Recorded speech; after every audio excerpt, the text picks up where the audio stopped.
नमस्कार दोस्तों, आप सभी का हार्दिक स्वागत है। आज की कहानी है ब्राह्मण का सौपन। एक रात एक ब्राह्मण ने सौपन देखा। उसे उसके मित्र ने 100 रुपये उधार दिए हैं। प्रातः नींद खुलने पर वह उस सौपन के बारे में सोचने लगा कि इस सौपन का अच्छा या बुरा फल क्या होगा। बाद में उसने अपने मित्रों और करीबियों को सौपन के बारे में बताया। धीरे धीरे खबर फैल गई। जब इस संबंध में उस मित्र को ज्ञात हुआ जिससे ब्राह्मण को सौपन में रुपये मिले थे, तो उसके मन में लालच उत्पन्न हो गया। उसने सोचा कि ब्राह्मण से रुपये ऐंठना चाहिए। वह फौरन ब्राह्मण के पास पहुंचा और उससे वह 100 रुपये मांगने लगा जो उसने सौपन में दिए थे। पहले तो ब्राह्मण को लगा कि उसका मित्र उससे हंसी टिटोली कर रहा है, किंतु जब वह बार बार गंभीरतापूर्वक अपने पैसे मांगने लगा तो ब्राह्मण बोला, मित्र, वो रुपए तो मैंने तुमसे सौपन में लिए थे, यथार्थ में नहीं। चाहे कहीं भी लिए हो, सच यह है कि तुमने आवश्यकता पड़ने पर मुझसे रुपए लिए थे। अब मुझे आवश्यकता है, इसलिए तुम मुझे वो रुपए वापस कर दो। मित्र क्रोधित होकर बोला। ब्राह्मण बेचारा दिन भर परिश्रम करके किसी तरह अपना गुजारा चलाता था। उसके पास फूटी कौड़ी भी नहीं थी। वह कहाँ से 100 रुपये देता। उसने मना किया तो दगाबाज मित्र हाथापाई पर उतर आया। ब्राह्मण क्या करता, उन रुपये देना उसके सामर्थ्य से बाहर था। वह भी डटकर खड़ा हो गया।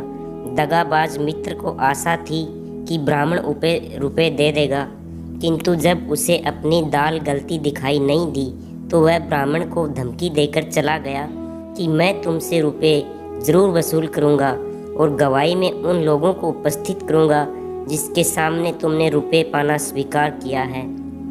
अगले दिन दगाबाज मित्र ने ब्राह्मण पर उधार रुपया लेने का अभियोग लगाकर न्यायाधीश के समक्ष न्याय की गुहार लगाई। न्यायाधीश ने दोनों पक्षों की बात सुनी, किंतु कोई निर्णय नहीं ले सके। सोच विचार कर न्यायाधीश ने यह मामला बादशाह अकबर के पास भेज दिया।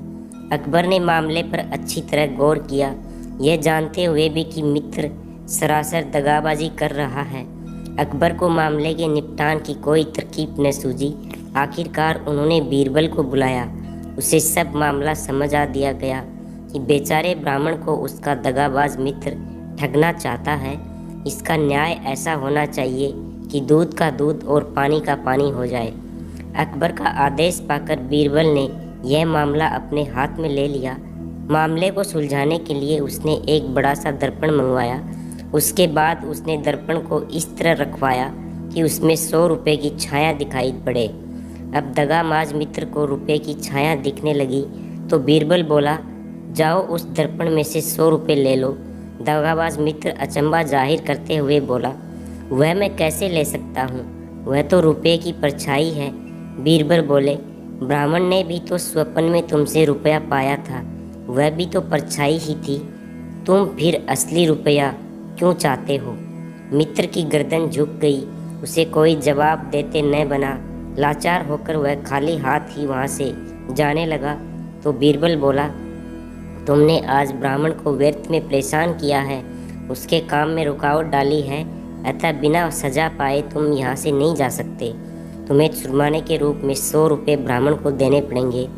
दगाबाज मित्र को मजबूरन 100 रुपये गंभीर ब्राह्मण को हर्जाने के रूप में देने पड़े। इस तरह उसे अपनी करनी का फल भोगना पड़ा।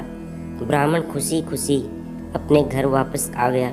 दोस्तों, आज की कहानी यहीं समाप्त होती है।